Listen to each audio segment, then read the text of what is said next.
Assalamualaikum warahmatullahi wabarakatuh. My name is Alif Muhammad Farhan bin Hanafi.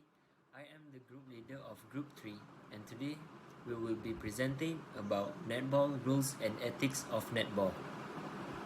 Now, our group members consist of me, Alif Muhammad Farhan, Joey Liu Pui, Nur Zakia, Nur Aisyah, Nurul Nasha, Nur Akila, Muhammad Shafril, and Muhammad Akhtar. Now we will be presenting about rules of netball. The first rule of netball is the team. The teams shall consist of 7 players. There must be at least 5 players, one of whom must play center to enable the fixture to go ahead. Okay, for the offside rules, each player in the court has been assigned to their specific position. Each position can enter a specific area only based on their position. As the example, goalkeeper can enter area 1 and 2, goal defense can enter area 1, 2 and 3, wing defense can enter area 2 and 3, center can enter area 3, 4 and 5, wing attack can enter area 3 and 4, goal attack can enter area 3, 4 and 5, and goal shooter can enter area 4 and 5. Okay. When any of the player enter their restricted area, it will be an offside and the penalty pass will be given to the opponent. Okay, the next rule is footwork.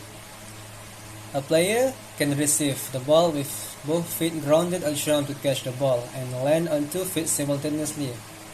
Okay, they may take a step in any direction with 1 foot but not both foot, and pivot on the spot with the other foot. Okay, if the player make more than 1 step while holding the ball, it will be a stepping and the penalty pass will be given to the opponent. Okay, the next rule is obstruction. Okay, when the players are defending, they can extend their arms to intercept the ball, but they must be at least 3 feet away, approximately 0.9 meter from the opponent. If they guarding the ball less than 3 feet, that will count as an obstruction and the penalty pass will be given and the player has to stand next to the opponent. Okay, the next rule is obstruction on a player who doesn't have the ball. Obstruction on a player who doesn't have the ball can also occur if a player accidentally or intentionally forces contact with opponent. Okay, when that happens, a penalty pass will be given to the opponent and the player has stand next to the opponent. Okay, the next rule is contact and contest. When attacking, defending or playing the ball, opposing player may come into physical contact with each other. Okay, in condition, players do not interfere with their respective games or use their bodies to gain an unfair advantage over their opponents. It is considered as contest and the game will continue. So now I'm going to present the next rule of netball, which is penalties against the player.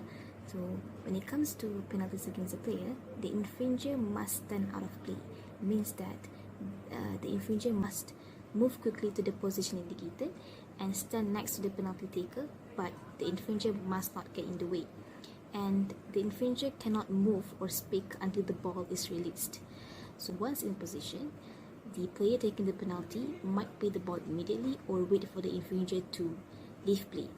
So if the player chooses to play the ball immediately, the infringer cannot play or intercept the penalty pass until the ball is released. And if the infringer does that, the penalty pass will be retaken. So next is taking free passes and penalties.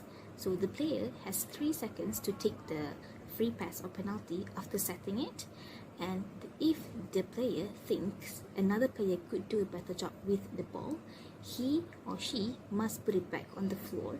Means that the player cannot walk towards the player to pass the ball or hand it to them. Next, the free pass or penalty can be taken by any player who is allowed to be in that area. Next is shooting. So only GS and GA can score goals for the team, and they must be fully inside the goal circle to shoot. Next rule is over a third. A player must touch or catch the ball before it can be thrown over a third of the court. It means that the ball cannot cross over two transverse line. And if the players cannot able to do so, a free pass is taken from the location where the ball is crossed the second transverse line. So the next rule is replaying the ball. So a player may not replay the ball. Specifically, the player could not or shall not lose control of the ball and pick it up again if it has not been touched by another player. Catch a rebound from a shoot on goal if the ball has not touched the post or another player, or toss the ball into the air and catch it again without it being touched by another player. So the next one is short pass. So what is short pass? Then the netball short pass moves the ball from the hands of the thrower to those of the receiver. There must be good enough space for an opposing player to intercept the ball when the player passes the ball. And the new netball rule short pass is now active and in force, and it will make it easier for players in a netball team to pass the ball to each other. The next rule is jewellery. Players must remove all jewellery before the start of a match to avoid injury to other players or he himself as a player. This rule includes all ear piercings, including piercings high on the earlobe. Covering piercings up with plastic is not etiquette. The only exception is a wedding band or medical alert bracelet, which can be worn but must be taped up. And failure to remove jewellery will result in a player not being allowed on court. Next rule is nails. Nails must be kept short. As a guideline, nails should be longer than nails should not be longer than 1 millimeter long and should not be seen from the underside of the finger. This to avoid other players from injury. This is not a popular rule, but it will be strictly enforced to avoid any unnecessary injuries occurring to players taking part in the league. And players will not be allowed to start the match with long nails. And the last of the rules is guidelines on enforcing the rules itself. As you all know, although we are all out to have some fun playing netball, unfortunately there are some rules of the game that we need to stick up to. For the first week or two, umpires may be lenient and give you second chance to correct a technical fault, such as stepping onto the court as you take a throw in instead of giving the free pass to the opposing team. Umpires will also explain any decisions that you do not understand if you ask them politely, or they may ask you to wait until half or full time to allow them to concentrate fully on the game while being played. The rules will be followed more closely as the league progresses and as you all progresses as players. The exception to these rules which affect player safety, such as contract and obstruction, which will be enforced from the start of the league. And lastly, please ask your umpires if you would like any further clarifications of the rules. That's all from me. Thank you.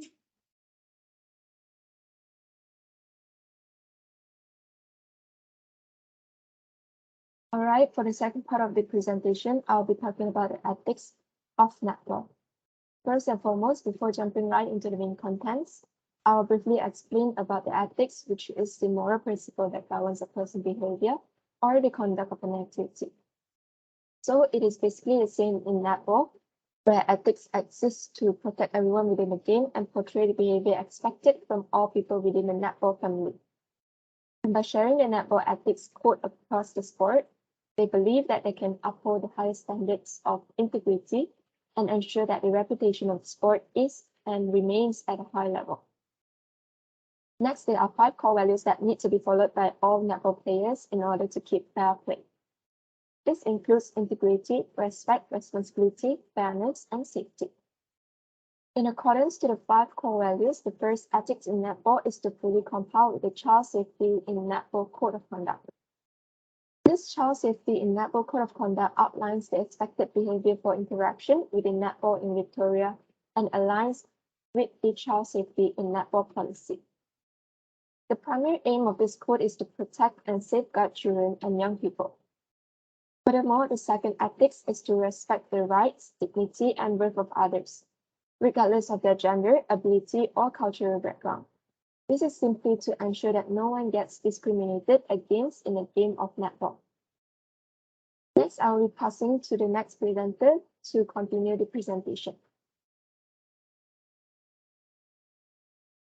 I will continue on the ethics of playing netball. Be honest, courteous, and fair in all your interactions with other people.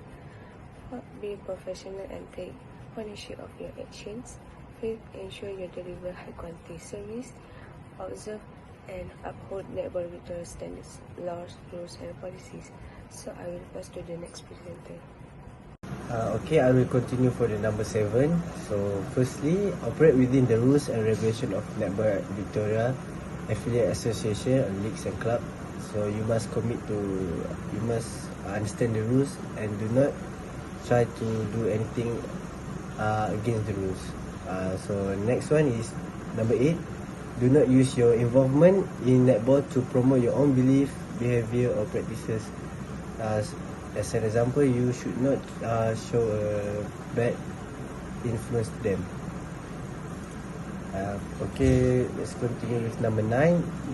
You should demonstrate a high degree of individual responsibility, especially when dealing with person under 18 years of age, as you are an example to them, because they will see you as a role model.